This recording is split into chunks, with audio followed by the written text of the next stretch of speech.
Hello guys, so I just want to share with you a little mini story about this art here at Hong Kong. So this art is called Artistry Selects Enchanted Forest by Joanna Vasconcelos. So free admission to siya guys. Kung dito ko sa Hong Kong, i-visit mo siya until April 28 na lang po siya. And ito yung makikita nyo pagpasok nyo dito. It's located at Taiko Place guys. So when you come inside here. So thank you so much Sis Len and Journey sa pag-take ng video and some of my photos. I love it. Love you Sisi. So ayan guys, yung pagpasok ko dito. Yan yung ganyan lang yung view dito. Pero nakaka-amaze siya guys. Ang galing ko nang gumawa nito. Kasi it's made by cloth ito guys. And then nilagyan lang siya ng mga lights. Kasi diba, ang galing-galing niya. So, yun lang. So, ako ay naiinip na kasi ayoko yung matagal ng video eh. So, yung aking videographer ay talagang madaming alam. So, thank you so much, Sisi.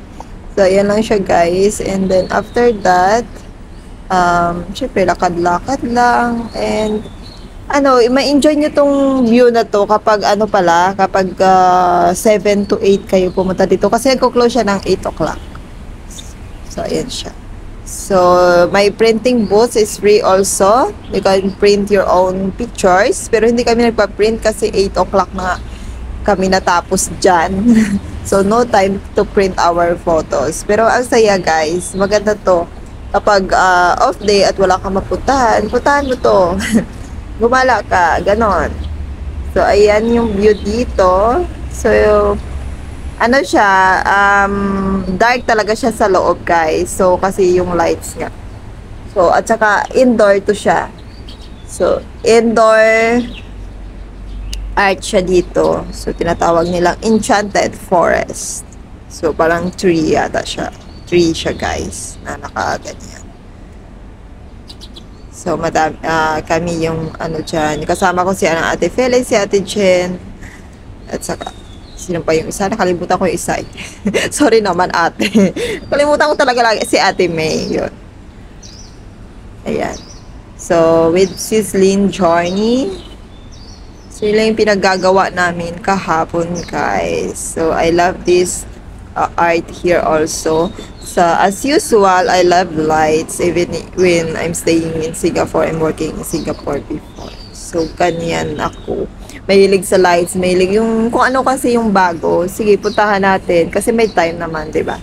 So, kapag may time ka, i-grab mo na. I-enjoy mo yung life. So, that's all, guys. So, ditong side naman ay makikita nyo ito sa may printing booth sa labas to. Tapos, nag-exchange din yung light. Pero better pumunta dito guys ng hapon, yung mapagabi na kasi para ma-enjoy nyo yung lights. So that's all guys, the artistry here at HK. So yung mga art, hindi lang ito yung art dito guys, may iba-iba pa na iba sa ibang place meron din. So that's all guys, our ministry about Artistry Selects Enchanted Forest by Joanna Vasconcelos here at Hong Kong. So thank you for watching guys. Please don't forget to like, comment, and share if nagustuhan nyo itong video. God bless you and take care always.